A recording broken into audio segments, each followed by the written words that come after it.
Para a execução de muitos trabalhos são necessárias grandes forças. A energia requerida para tais instalações e máquinas, em geral, é fornecida por motores.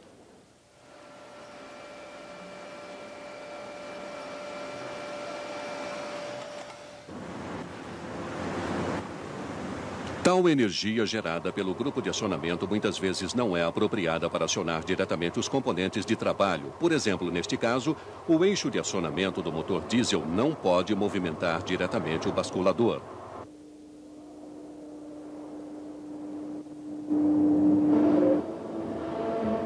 Nem tampouco o motor elétrico poderia mover esta prensa. Portanto, a energia deve ser transformada e posteriormente conduzida ao local onde será executado o trabalho. A hidráulica, por exemplo, é responsável pela transmissão de forças e pelo comando de movimentos, aproveitando-se de uma série de propriedades físicas dos líquidos.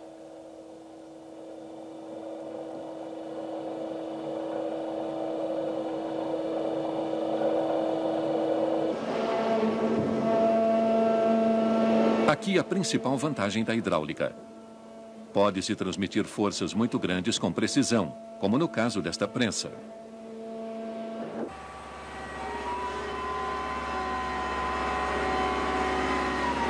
Acionamentos hidráulicos proporcionam uma boa relação peso-potência, uma vantagem nas instalações móveis.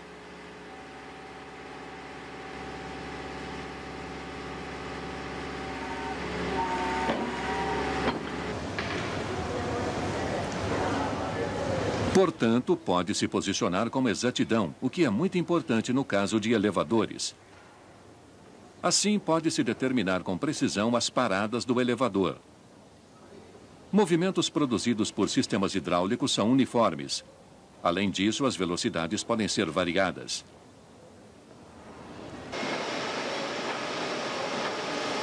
No caso desta serra mecânica, o avanço é mais lento do que o retorno.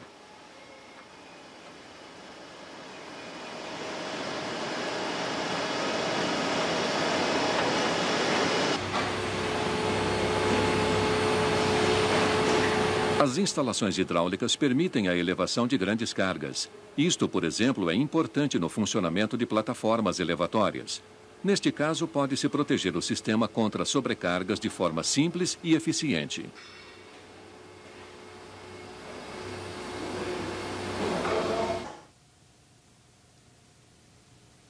Dependendo das áreas de utilização, distinguem-se duas formas. A hidráulica estacionária é aplicada geralmente em instalações de máquinas de uso industrial. A hidráulica móvel é utilizada em máquinas de construção, veículos e aviões. As leis físicas, porém, são iguais para as duas aplicações.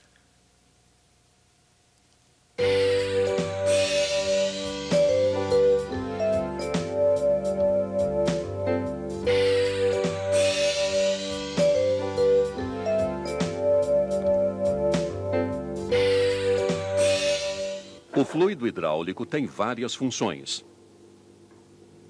Primeira, deve transmitir energia de pressão.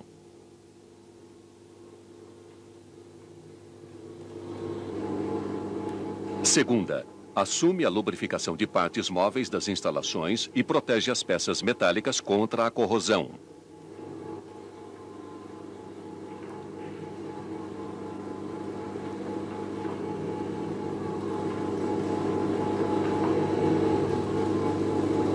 Terceira, deve eliminar o calor gerado pelo atrito do fluxo de óleo nas instalações hidráulicas. Quarta, deve arrastar as partículas metálicas resultantes da abrasão entre as partes móveis dos elementos hidráulicos e depositá-las num filtro apropriado. Quinta, os líquidos têm diversas propriedades que devem ser observadas durante sua aplicação, como fluidos hidráulicos.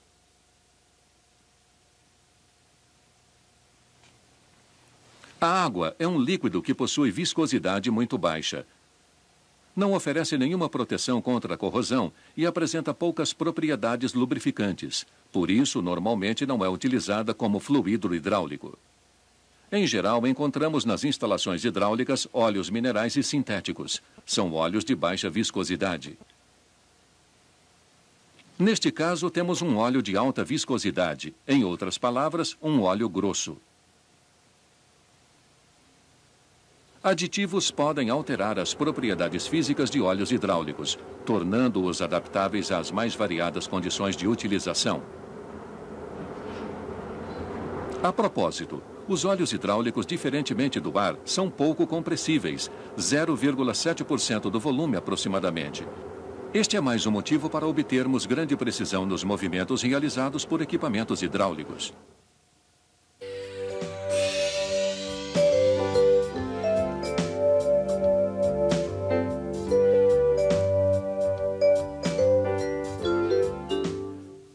A pressão é determinante para a força de trabalho num sistema hidráulico. Ocorre quando uma força atua sobre determinada área. A fórmula é pressão P igual força F dividida pela área A. Se uma pressão atuar sobre um líquido que se encontra num sistema fechado, haverá então a mesma pressão em cada ponto do sistema, ou, em outras palavras, o líquido está em todos os pontos sob a mesma pressão. Este fenômeno foi descoberto por Blaise Pascal no século XVII e está formulado na Lei de Pascal. Isto pode ser constatado nesta experiência. Em todos os tubinhos encontramos a mesma pressão, visível através do nível do líquido.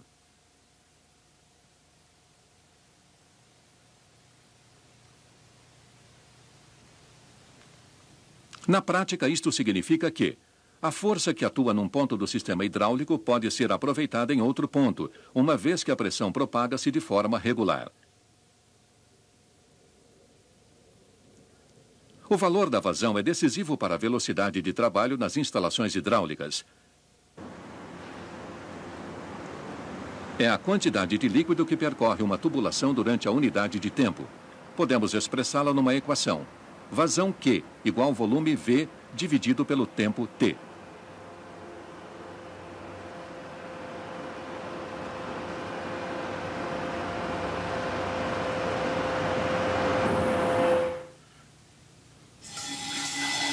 Se necessitamos de 10 segundos para encher um recipiente de 2 litros, a vazão é de 12 litros por minuto, ou 0,2 litros por segundo.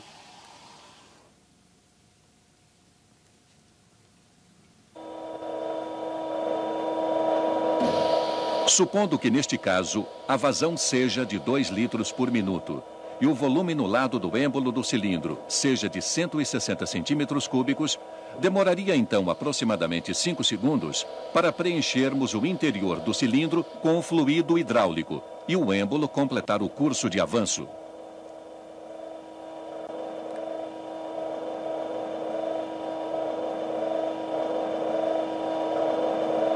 Tendo-se uma vazão de 4 litros por minuto, o êmbolo avançará com velocidade dobrada.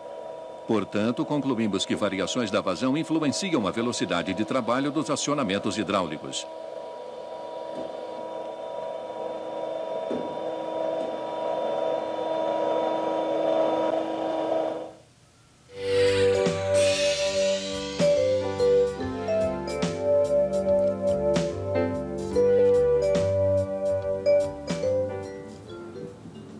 Já vimos que, devido à propagação da pressão dentro de um sistema hidráulico fechado, podemos transmitir uma força. No caso de duas áreas de atuação iguais, isto é, com diâmetros iguais de êmbolos, a força ativa à esquerda é igual à da direita.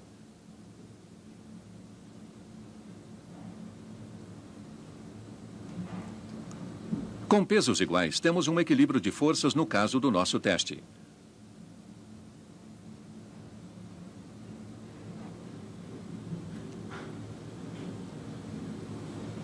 Porém, sendo a relação das áreas dos êmbolos 1 por 3, precisamos triplicar a carga do lado direito para, deste modo, manter o equilíbrio do sistema. Portanto, num sistema hidráulico, a força pode ser dividida ou multiplicada.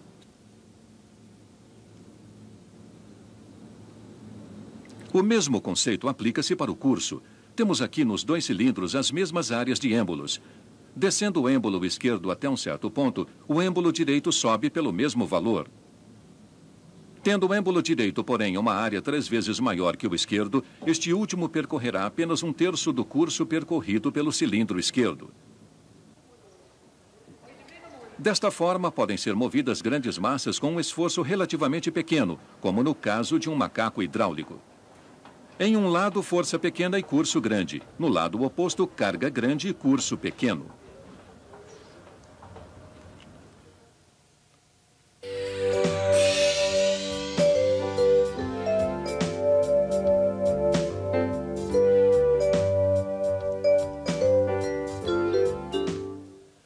Também a pressão pode ser multiplicada em sistemas hidráulicos. Nosso exemplo mostra uma pressão de 50 bar exercida sobre o lado esquerdo do cilindro. Isto resulta numa força que naturalmente também atua do lado direito. Porém, só temos a metade da área do êmbolo, o que resultará em aproximadamente o dobro da pressão na câmara direita, isto é, 90 bar.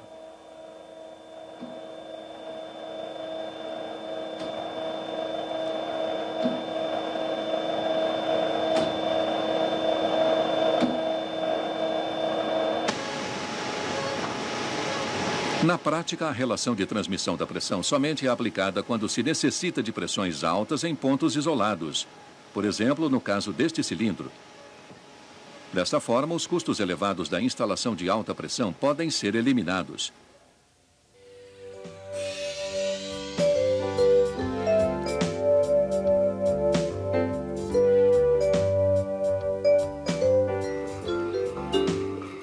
Dentro de uma instalação hidráulica, há pontos com diferentes seções transversais. Como existe em toda a parte a mesma vazão, a velocidade do fluido é maior nos pontos mais estreitos. Em casos onde a velocidade do fluxo está abaixo de 6 metros por segundo, o líquido escoa de forma constante, sendo mais rápido no centro do que nas paredes do tubo. Isto chama-se fluxo laminar.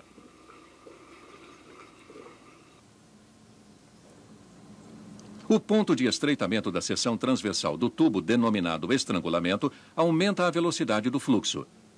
Isto provoca turbulência e queda na pressão. Quanto maior a velocidade do fluxo, menor a pressão. Nosso teste demonstra tal conceito com clareza. No tubinho do meio, acima do ponto de estreitamento, a coluna de água está mais baixa, portanto, aqui a pressão é menor. Em casos extremos, a pressão pode cair tanto que ocorre uma depressão.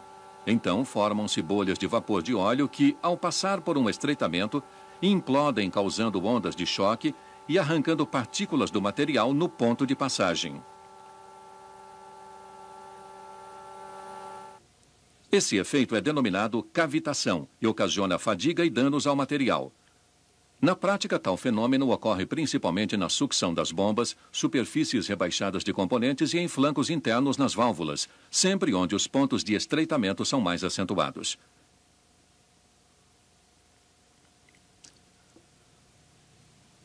Quando as bolhas são comprimidas, ocorre a elevação da temperatura ultrapassando 830 graus Celsius, o que pode provocar uma autoignição, o chamado efeito diesel.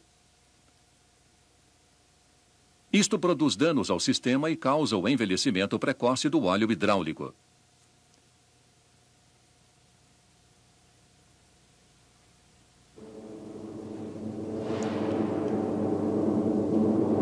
O dimensionamento correto do sistema hidráulico elimina tais ocorrências negativas.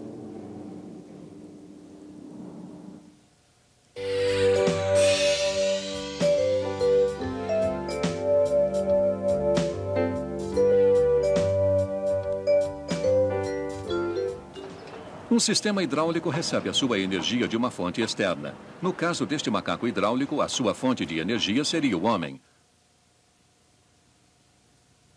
Ou um motor elétrico, como no caso desta plataforma. Seguimos com o exemplo desta plataforma elevatória. A energia de um motor elétrico é transformada em energia hidráulica através de uma bomba de engrenagens. O meio de transporte para essa energia é o óleo hidráulico. O elemento de trabalho nesta plataforma é o êmbolo de um cilindro hidráulico. Para que tudo isto funcione, o sistema hidráulico necessita de um conjunto denominado Sistema de Comando e Controle, que consiste de válvulas de diversos tipos e funções. No caso desta instalação, podemos reconhecer facilmente o grupo de acionamento, o sistema de comando e controle e o sistema de atuação.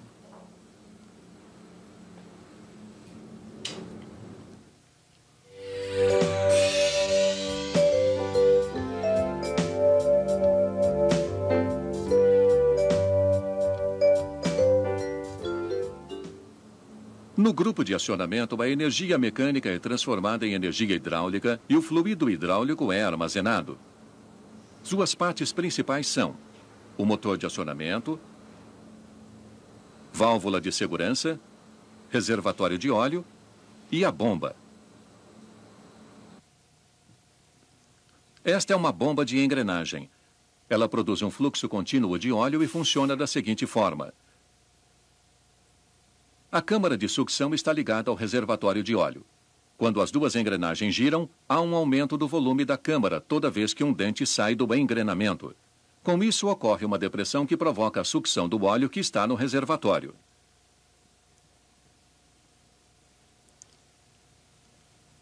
Desta forma, o óleo é conduzido à câmara de pressão encerrada entre os dentes da engrenagem e a parede da bomba. Os dentes engrenando entre si evitam que o óleo retorne da câmara de pressão para a de sucção. Agora o óleo sai da câmara de pressão e entra na tubulação.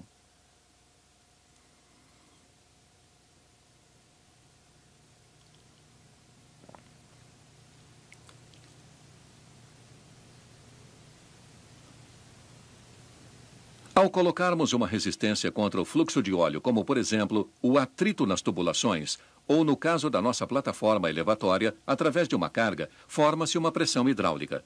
Quando a pressão for maior do que a resistência oferecida pela carga, o êmbolo começa a avançar até alcançar o final do curso.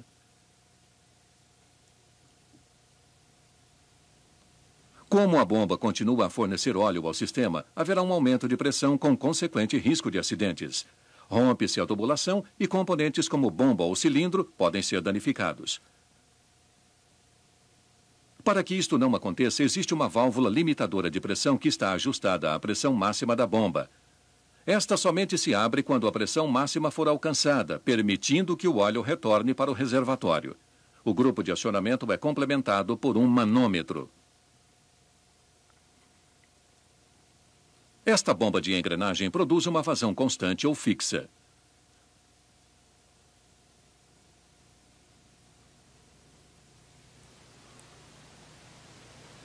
O reservatório de óleo de um sistema hidráulico tem várias funções. Primeiro, ele armazena o óleo que será fornecido para o sistema e recebe o óleo sem pressão da tubulação de retorno. No reservatório, o óleo é resfriado e partículas resultantes de desgaste, bem como água e ar, são eliminados. Para que o tempo de permanência do óleo seja suficiente, o reservatório deve ter uma capacidade volumétrica adequada. Antes de sair do reservatório e retornar ao sistema, o óleo passa por um filtro onde eventuais impurezas existentes são retidas. Aproximadamente 80% dos defeitos encontrados nas instalações hidráulicas são causados por impurezas no óleo. Portanto, é importante trocar o filtro nos intervalos recomendados pelo fabricante. A propósito, os filtros podem ser instalados na tubulação de sucção, de pressão ou de retorno.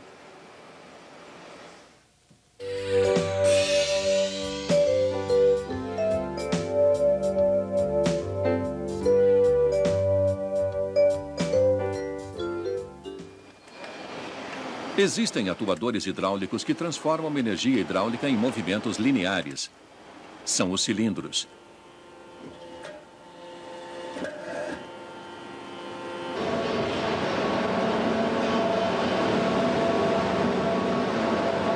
Atuadores rotativos, ou também denominados motores hidráulicos, produzem um movimento giratório.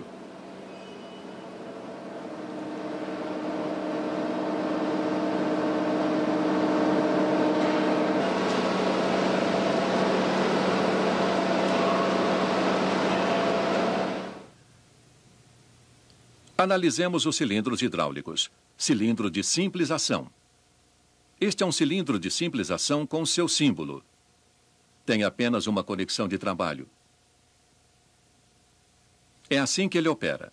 Quando o óleo vai fluir para a câmara traseira, gera-se uma pressão de trabalho e o êmbolo avança. Este cilindro exerce força em apenas uma direção. Mesmo reduzindo-se a pressão do óleo, nada acontecerá. O êmbolo é recolhido somente quando uma força externa atua.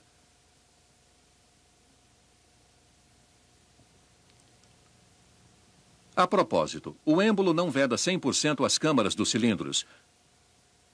Por isso, com o tempo, vaza um pouco de óleo para a câmara sem pressão. Este óleo retorna por meio de um dreno ligado ao reservatório.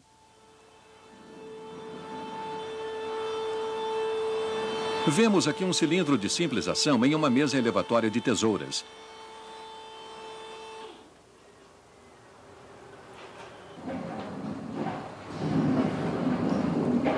O retorno ocorre por força externa, isto é, através do peso da plataforma. Mas também existem cilindros de simples ação com retorno por força de mola. Este cilindro, por ocasião do avanço, produz uma compressão na mola e retorna por ação da mesma.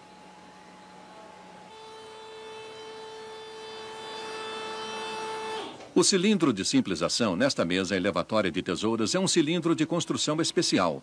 Aqui o êmbolo também executa a função de haste. Esta construção é extremamente resistente à torção, portanto apropriada para mover grandes cargas. Por isso é comum a utilização deste cilindro em plataformas elevatórias. O cilindro de dupla ação. O cilindro de dupla ação é reconhecido por suas duas conexões de trabalho. Ele funciona da seguinte forma. A entrada do óleo pressurizado pode ocorrer em ambos os lados através das conexões, tanto para o avanço como para o retorno. Assim, pode executar força nos dois sentidos, isto é, avançar e retornar.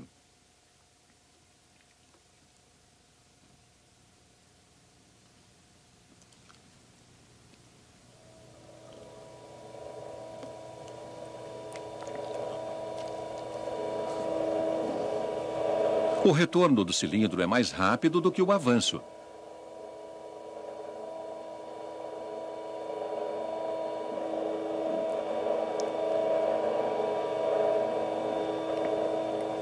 O que provoca esse fato? Aqui nós vemos o motivo. O volume do lado da haste é menor. Isto porque a área de atuação do êmbolo é reduzida pela área da haste.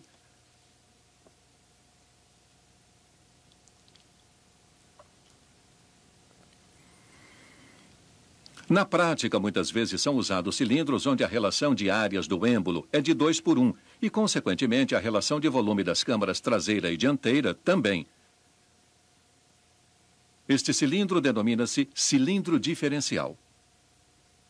Quando a força F1 igual P vezes A e a força F2 igual P vezes A sobre 2, significa que a força na hora do retorno é a metade da força do avanço.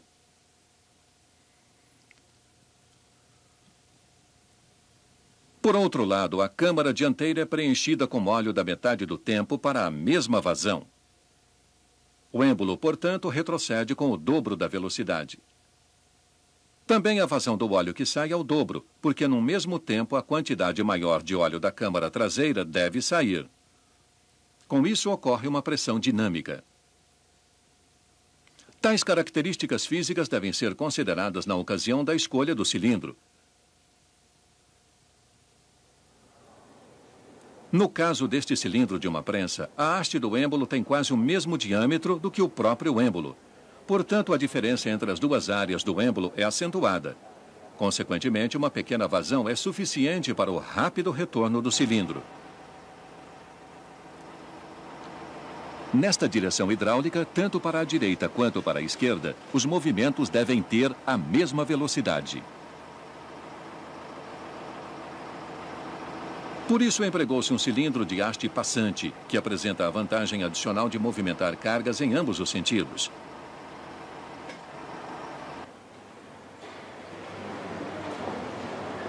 Quando se necessita de cilindros com grande curso, mas com limitação das dimensões externas, pode-se utilizar um cilindro telescópico.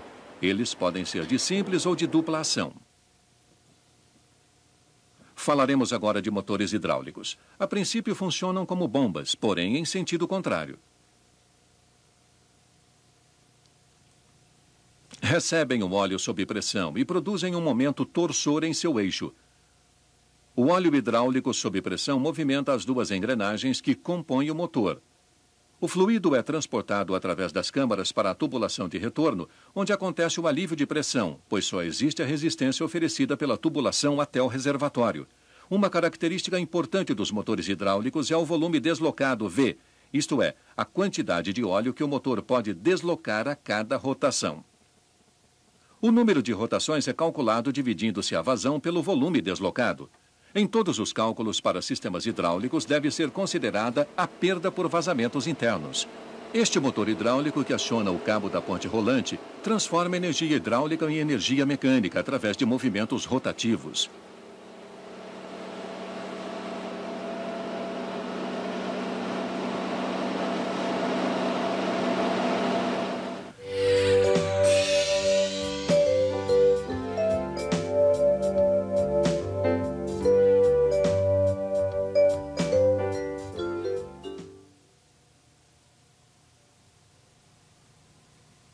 Vimos que entre o grupo de acionamento e o sistema de atuação, o sistema de comando e controle faz com que a instalação funcione de acordo com as funções esperadas.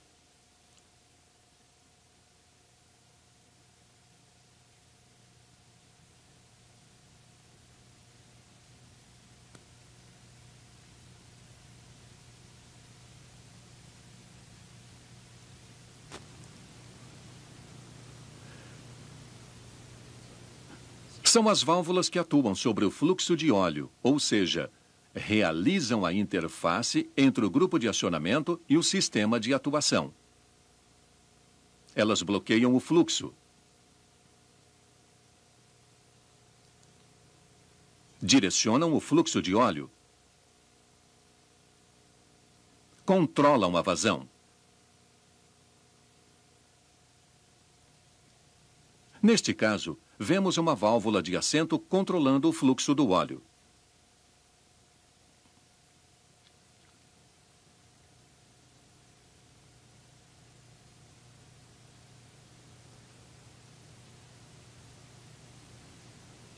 E aqui uma válvula de cursor realizando a mesma função.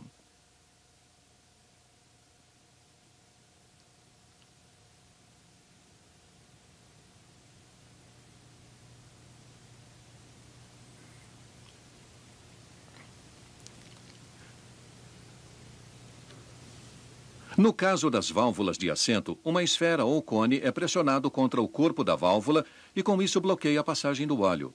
Válvulas de assento apresentam melhor vedação e são construídas geralmente como válvulas de 2 ou 3 vias.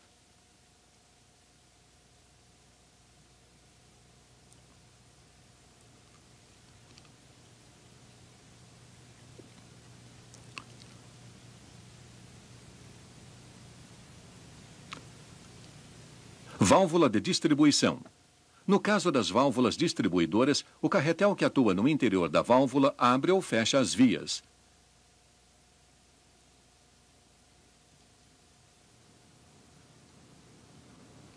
Existem várias maneiras de acionar as válvulas hidráulicas. Por força muscular, através de uma alavanca.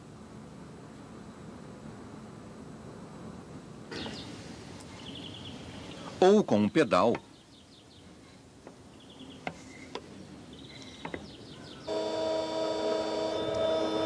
Mecanicamente, através de roletes. Acionamento por alavanca e retorno por mola. Ou através da energia elétrica, como estas eletroválvulas.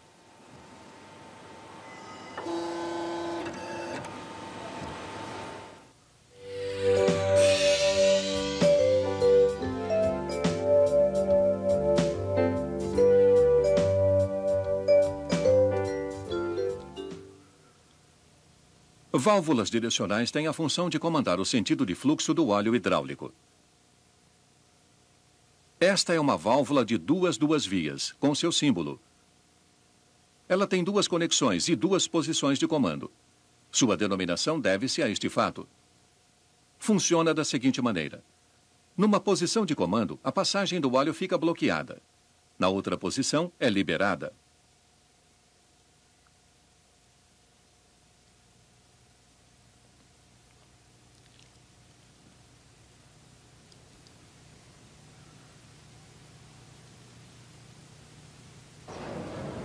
Por exemplo, uma válvula de duas vias é utilizada nesta mesa elevatória de tesouras. Ela libera a passagem do óleo entre o cilindro de atuação simples e o reservatório. Desta maneira, a carga externa pode empurrar o êmbolo do cilindro até a posição final inferior.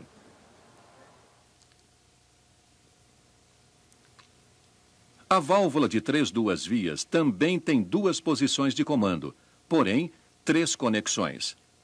Por exemplo, uma ligada à bomba, uma para o atuador e a outra ligada ao reservatório.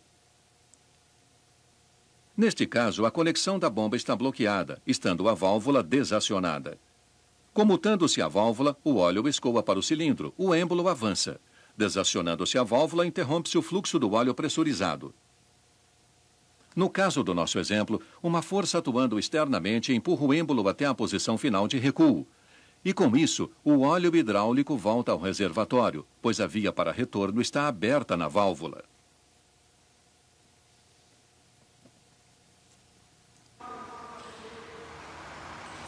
Aqui temos um exemplo prático.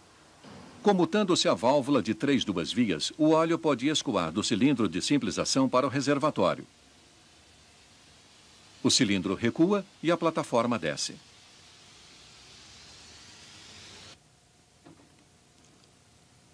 Esta é uma válvula com 4 vias e 2 posições de comando. Aqui foi acrescentada mais uma via de trabalho.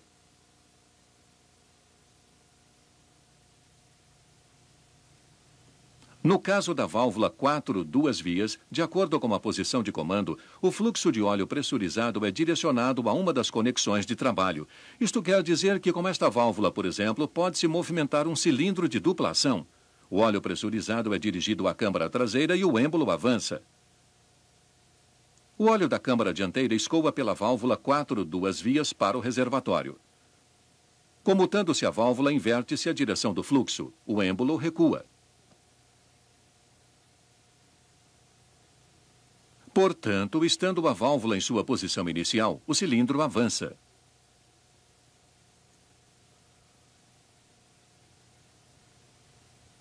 Acionada a válvula, o cilindro recua.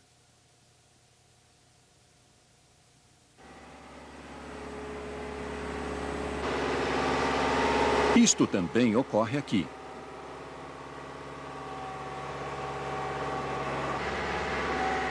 Quando a pá da escavadeira se abre.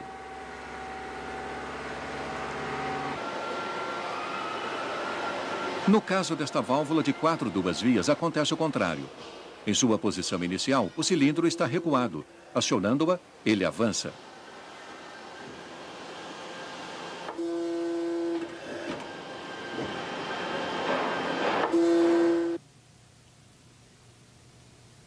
Esta válvula distingue-se da válvula de 2 vias por possuir 3 posições de comando.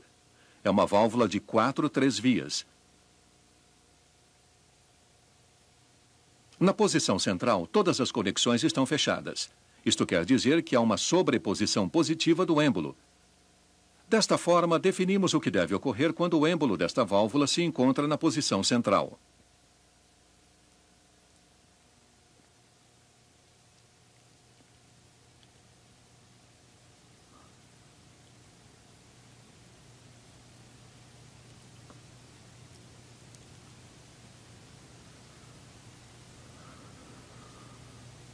Com esta válvula, os movimentos do êmbolo podem ser bloqueados em qualquer ponto do curso e também invertidos.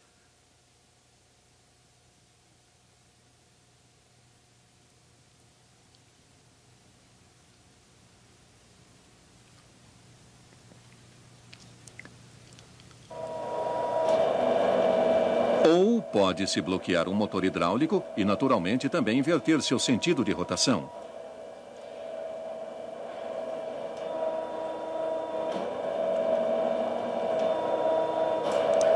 Este é o símbolo de uma válvula de 4/3 vias com sobreposição positiva do êmbolo.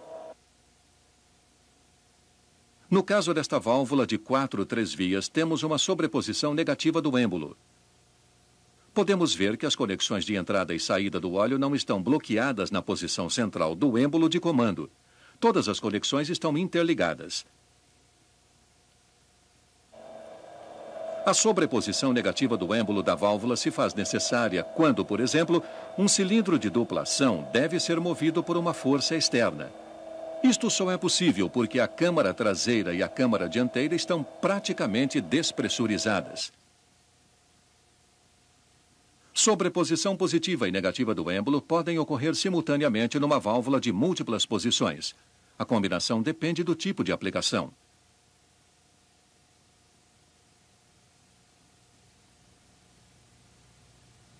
No caso desta válvula aqui representada, a função relacionada ao elemento atuador é a mesma. As conexões de trabalho estão bloqueadas, porém as conexões de pressão e retorno estão interligadas. Em outras palavras, encontrando-se a válvula de 4/3 vias na posição central, não existe pressão no sistema, pois o fluxo é desviado para o reservatório.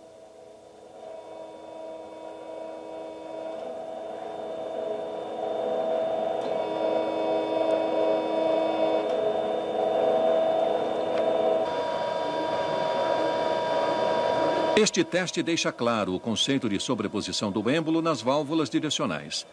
Aqui podemos verificar como uma válvula com sobreposição positiva comporta-se durante a comutação do seu êmbolo. As conexões permanecem fechadas durante a transição da mesma e somente serão abertas na posição final. O efeito. Durante a comutação da válvula, a pressão no sistema é mantida e o atuador sob carga não se movimenta. Porém, com a abertura repentina da válvula, ocorrerá um golpe indesejado na tubulação. Podemos ver claramente nesta imagem. A transição é indicada nos quadrinhos intermediários à direita e à esquerda da posição central, onde as conexões encontram-se bloqueadas.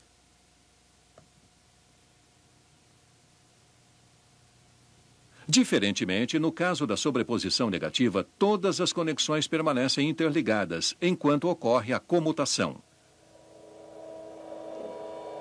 Já falamos que no cilindro de dupla ação com uma relação de áreas de êmbolo de 2/1, o cilindro retorna com velocidade 2 vezes maior que a de avanço, porém apresentando apenas a metade da força.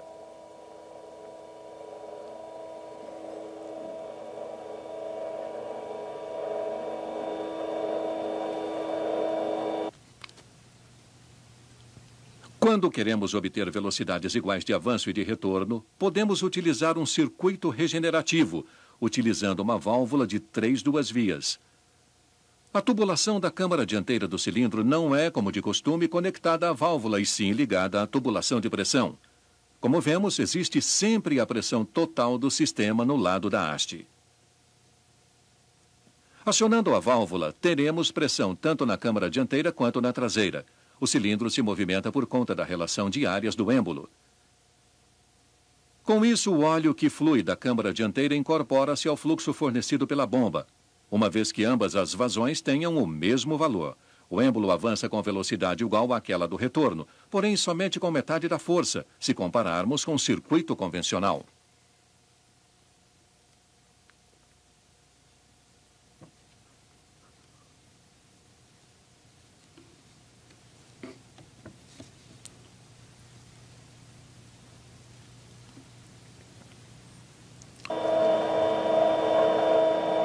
Temos aqui um circuito regenerativo aplicando-se uma válvula 4/3 vias com conexões A e B interligadas à pressão da posição central de comando. O cilindro retorna rapidamente. A fase do avanço também ocorre de forma rápida porque temos um circuito regenerativo atuando.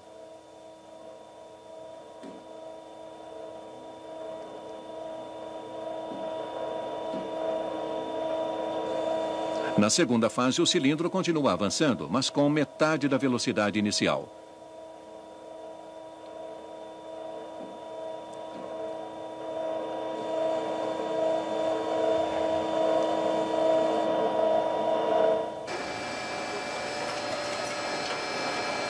Isto significa, na prática, avanço rápido da ferramenta, usinagem lenta, retorno rápido. E com isso são reduzidos os tempos de operação da máquina.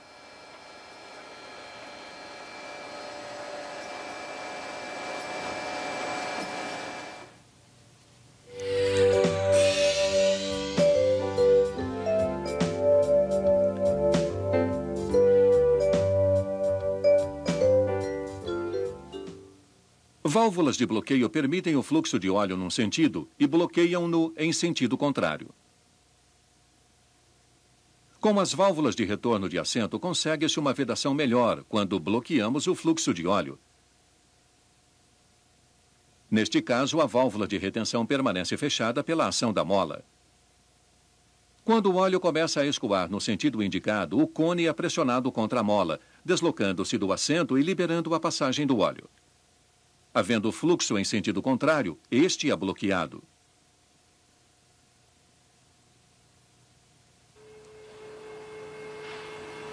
Uma válvula de retenção pode ter a função de manter a posição de uma carga. Isto quer dizer que perdas com vazamentos internos não influem na posição do cilindro. Se, por exemplo, uma plataforma for elevada, a válvula de retenção assegura que o cilindro não recue aos poucos devido a vazamentos.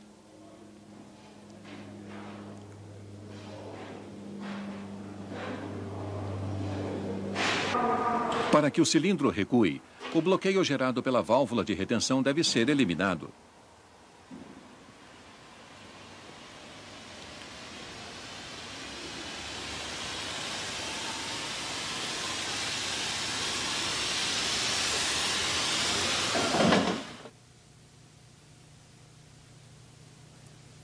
No caso de uma válvula de retenção pilotada, temos a função normal de retenção, ou seja, o fluxo é bloqueado em uma direção. Necessitando-se eliminar esse bloqueio, deslocamos a esfera do assento, permitindo assim a passagem do óleo. Esse desbloqueio é feito hidraulicamente, através de pilotagem.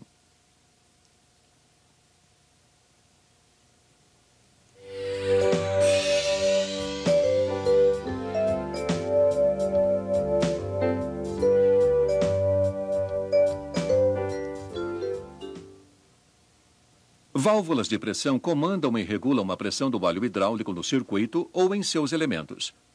Existem dois tipos: as válvulas limitadoras de pressão e as válvulas reguladoras de pressão. A limitadora de pressão deve evitar que seja ultrapassado um limite pré-determinado de pressão no sistema. E isto funciona deste modo: aproximando-se do valor máximo para a pressão, a válvula começa a se abrir e parte do óleo retorna ao reservatório. Atingindo-se a pressão máxima do sistema, o fluxo do óleo é desviado para o reservatório. Com isto, evita-se o aumento da pressão acima do valor estabelecido. Caindo a pressão novamente, por exemplo, quando uma válvula direcional for comutada, a válvula limitadora de pressão se fecha. Cada circuito hidráulico é protegido pelo menos por uma válvula limitadora de pressão. Mais uma palavra referente às condições de pressão em sistemas hidráulicos. Por exemplo, durante o deslocamento de uma carga, a pressão máxima ajustada na válvula limitadora de pressão não será atingida. Isto porque a pressão de trabalho será o resultado da resistência oferecida pela carga, somada às perdas pelo atrito nas válvulas e tubulações. Perdas essas que podem chegar a 25% da pressão de trabalho. Uma situação dinâmica, no entanto, pode transformar-se numa situação estática quando o êmbolo do cilindro atingir a posição final de avanço.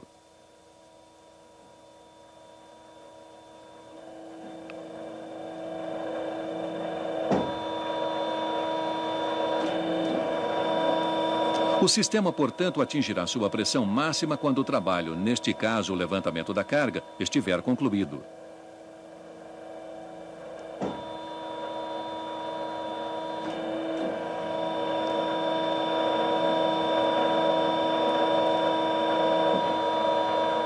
Na operação de fixar, por exemplo, atinge-se a pressão máxima pré-determinada e, consequentemente, a força máxima quando as garras sujeitarem a barra.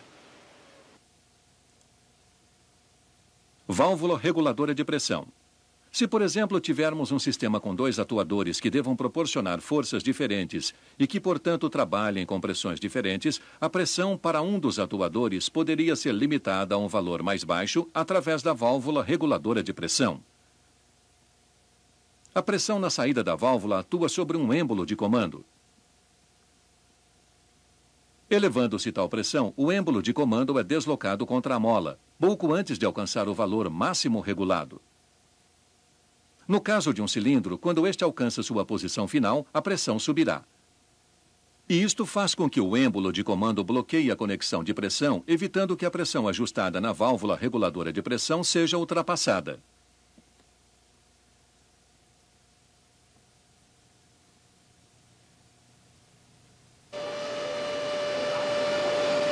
Esta é uma válvula reguladora de pressão de duas vias. Sua função é limitar a pressão do mandril a um valor determinado.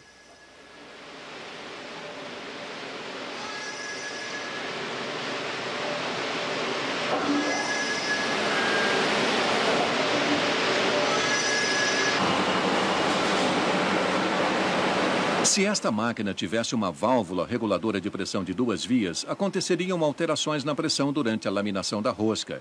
Isto, naturalmente, não é desejável. Por isso, combina-se a função de uma válvula reguladora de pressão de duas vias com uma válvula limitadora de pressão, obtendo-se dessa forma uma válvula de pressão de três vias que manterá constante a pressão durante a operação.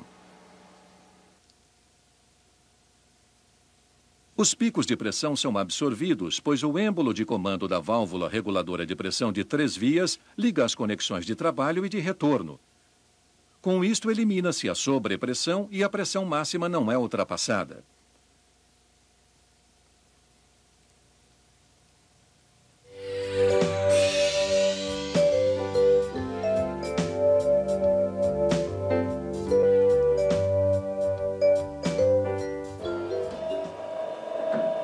Pode-se controlar a velocidade dos elementos atuadores mediante a combinação de uma válvula de fluxo com uma válvula limitadora de pressão.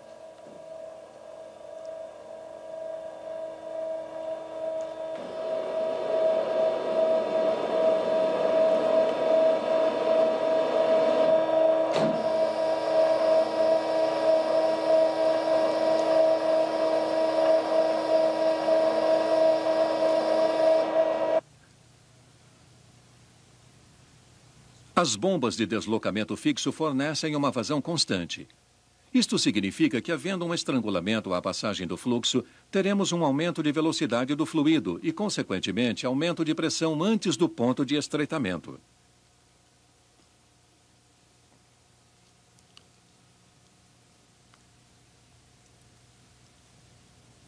Aqui observamos a resistência oferecida por um parafuso de regulagem.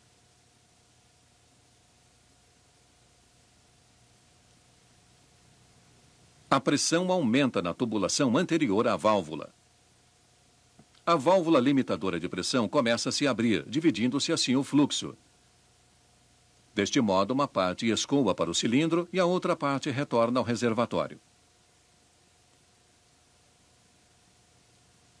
Esta vazão agora menor, que atua no cilindro, provoca uma velocidade de trabalho também menor.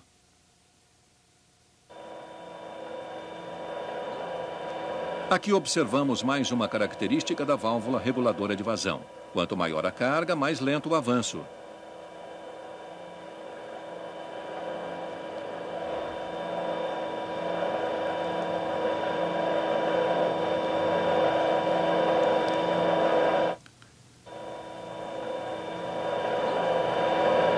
Um circuito que funcione independentemente da carga pode ser construído utilizando-se uma válvula reguladora de vazão compensada quanto à pressão.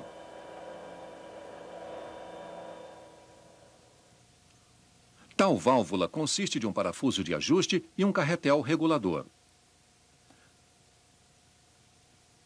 Através do parafuso de ajuste, regula-se a vazão desejada e, com isso, a velocidade do êmbolo. Com o aumento da carga, ocorre um aumento da pressão na tubulação. Tal pressão, juntamente com a mola, atua sobre o carretel regulador que se abre em seguida, e com isso compensa o aumento da carga. Assim, o aumento da pressão não atuará sobre a válvula limitadora de pressão, pois, ao contrário, haveria uma alteração da vazão e, por consequência, da velocidade. E aqui temos um exemplo. O pré-torneamento deve ocorrer independentemente da carga, uma vez que, com um avanço irregular, a qualidade do trabalho fica comprometida. A válvula reguladora de vazão de 2 vias encarrega-se de manter a velocidade do avanço constante.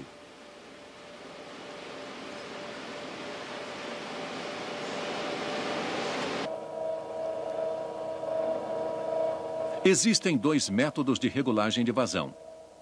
Aqui é a regulagem na entrada. Ajustado o estrangulamento do fluxo na tubulação de entrada, faz-se o avanço do êmbolo, porém o óleo sofre aquecimento. Este aquecimento prejudicará a precisão dos movimentos do cilindro.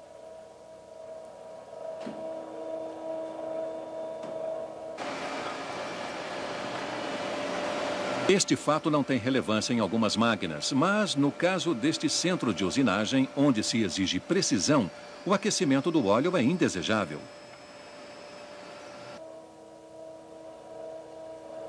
Em tais casos, é escolhido o estrangulamento na saída. Isto quer dizer que o óleo que retorna ao reservatório é estrangulado. Aqui o aquecimento do óleo não tem importância. Porém, neste caso, deve-se observar que, por causa da relação diária do êmbolo, ocorrerá uma multiplicação da pressão. O sistema, portanto, deve estar preparado para tais aumentos de pressão.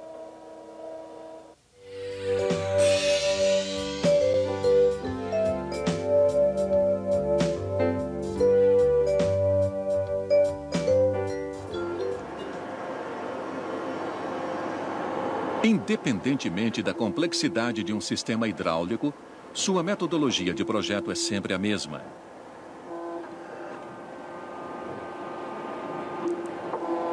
No grupo de acionamento ocorre a transformação da energia mecânica em energia hidráulica, a produção do fluxo de óleo pela bomba e o acondicionamento do óleo hidráulico.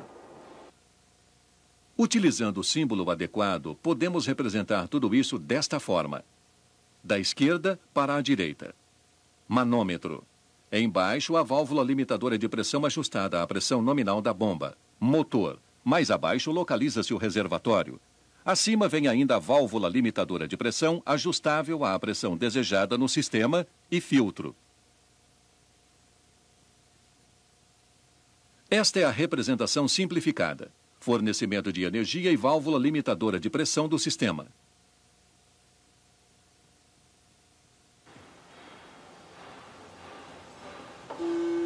Dentro do bloco de comando de controle, o fluxo de óleo deve ser influenciado de acordo com as necessidades do sistema. As válvulas assumem a tarefa de direcionar, controlar o fluxo e reduzir a pressão. Válvulas de bloqueio são utilizadas para impedir a passagem do fluido em determinado sentido.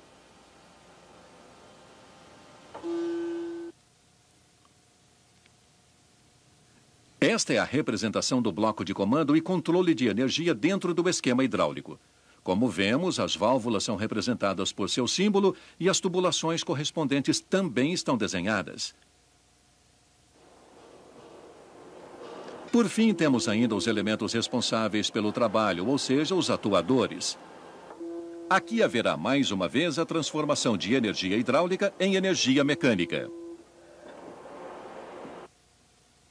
Com os atuadores, completamos o nosso esquema de ligações. O esquema hidráulico apresenta informações sobre a montagem e o funcionamento do sistema de maneira clara e precisa, tanto para circuitos complexos quanto simples. As características da hidráulica: grandes forças, precisão, regulagem de forças e velocidades, para citar apenas algumas. São fatores importantes para o seu emprego em muitas áreas de tecnologia da automação.